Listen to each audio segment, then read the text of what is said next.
dhuguma inni taphataa kubbaa miilaa kilaba Awurooppaa jabaa tokkoof taphatu osoo hin taane fayyaan isaa jireenya isaaf yaaddoo ture. Gurbaan qaamaan baay'ee furdaa kan baay'ee nyaata jaalatu qaamaan ammoo gabaabaa balbala nyaanni itti qophaa'u dura kan hin fagaannedha. Magaalaan kaaba Poorchugaalitti argamtu Cheves jedhamtu iddoo hawwata turizimii baay'ee beekamtuudha. Magaalaa kanatti dhalatanii waa'ee rakkinaa baay'ee hin dubbatamu. Taphataan har'a qophii kanaan seenaa isaa isinitti himuuf jennus magaalaa kanatti dhalate garuu hiyyummaan ijoollummaan balbala jireenyaa itti rurrukuttee naasisuuf yaalteerti. Jaalala inni Lionel Meesiidhaaf qabu sarara gidduu irratti dandeettii kubbaa miilaan kurkursee taphaturraa ka'uun Lionel Meesii sarara gidduu jechuun kan Poorchugaal keessatti leellifame taphataan lammii Poorchugaal Pedro Antonio Pereira Goncalves the Port of Talent eenyu qophii kanaan dhageessu.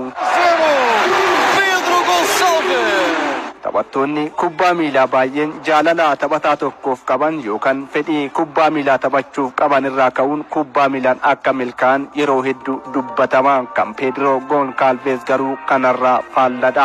Lammiin Poorchugaalii umrii 26 kun yeroo ammaa kilaba Poorchugaal Sporting Lisbon keessatti taphataa sarara gidduu murteessaadha. Bara 1998 abbaa isaa Antonio Pereira fi harmee isaa Maria Roapera irraa dhalate. Ta'us dhalate ji'a tokko booda abbaan isaa jalaa du'ee jireenyi ganamumaan karra itti cufatte. Yeroos abbaan Pedro Goncalves ganda isaan keessa jiraatan Vidago jedhamutti daarikteera ittisa balaa ibiddaa ta'uun hojjechaa ture. Galii achirraa argatuunis maatii isaa jiraachisaa ture jedha galmee seenaa isaa. Erga abbaan isaa lubbuudhaan darbe harmeen isaa Maariyaan waan gootu wallaalte ofii hojii mootummaas ta'ee dhuunfadhaa hin qabdu. Mucaa ishee Pedro garuu akka ija takkaatti ilaalti. Kanaaf waan tokko murteessite. Ganda Vidago keessatti akaadaamiin kubbaa miilaa Vidago jedhamu hojjettuu nyaata qopheessituu fi uffata barattootaa miicitu akka barbaadu dhageenyaan jireenya ilma ishee daandii qabsiisuudhaaf achitti qaxaramtee hojjechuuf carraa argatte.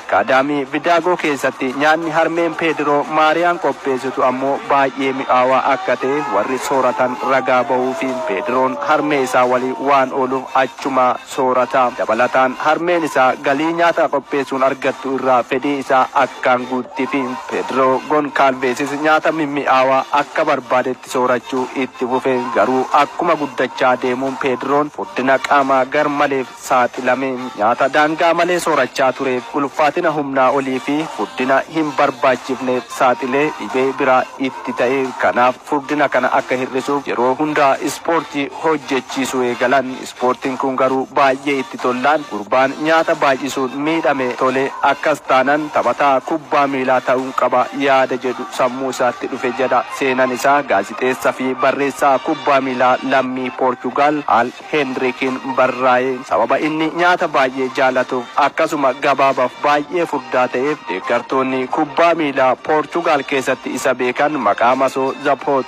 yookaan ammoo okkoticha jechuun ittiin maqaa moggaasaniiru. Gariin ammoo barmeetticha jedhaniis isa waamu. Inni garuu maqaa masoo kanatti guyyaa tokkollee mufadhee hin beeku. Inumaayyuu galatoomaa osoon baay'ee nyaachuu baadhee ispoortii hojjedhee har'aa kubbaa miilaan sadarkaa kana hin ga'u jechuun galateeffata. Pedro Goncalves akkasiin kubbaa miilaa fayyaaf jecha eegalee akaadaamii Vidago keessatti erga leenjii xumuree kilaba magaalaa dhaloota isaa Cheef jedhamuuf waggaa 3 taphateera. Kilaba dargaggootaa kana keessatti bara dorgommii tokko goolii 72 galchee jaalattoota ispoortii okkoticha jechuun ittiin qoosan ugum jechisiiseera. Kanumarraa ka'uun maqaa masoo Zapoot jedhaniin Zapoot of Gold okkoticha warqii jechuun jijjiiraniifiiru. Pedro Goncalves iddoo garagaraatti taphataa sarara gidduu qarqara sarara fuulduraa bitaaf mirgaa akka barbaadetti taphachuu danda'a. Kun ammoo bara 2010 Sporting Bragan akka isa mallatteessifatuuf dirqamsiise. Sana booda yeroos Nuno Espirito Santoon kan leenjuu Valenciaan taphataa kana mallatteessifate.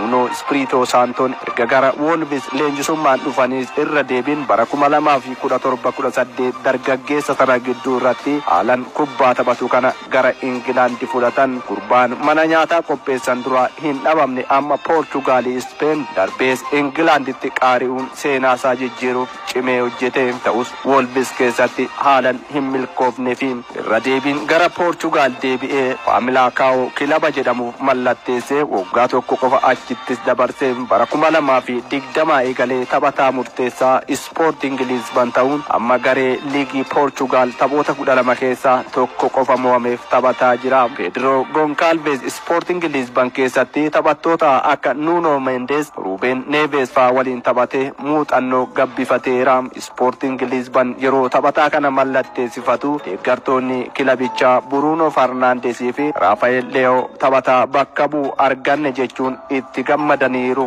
Taphataan ganna 26 kun Sporting Lisboniif taphoota 132 goolii 61 galchee waancaa Premier Liigaa Portugaaliif waancaa Portugal 2-2 waancaa mo'attoota Portugal tokko injifateera. Gurbaan kubbaa miilaa furdina hir'isuuf eegale waancaan dabaalee bara kana abdii biraatiif Sporting Lisbon waliin imalaa jira. Bara kana goolii 5 galchuun kubbaa 7 hiriyoota isaaf minjeessee kenneera. Dhuguma Pedro Goncalves ispoortii furdina hir'isuuf eegale itti milkaa'e okkoticha moo kutataa namaati jettu xumurree horaa bulaa deebanaa.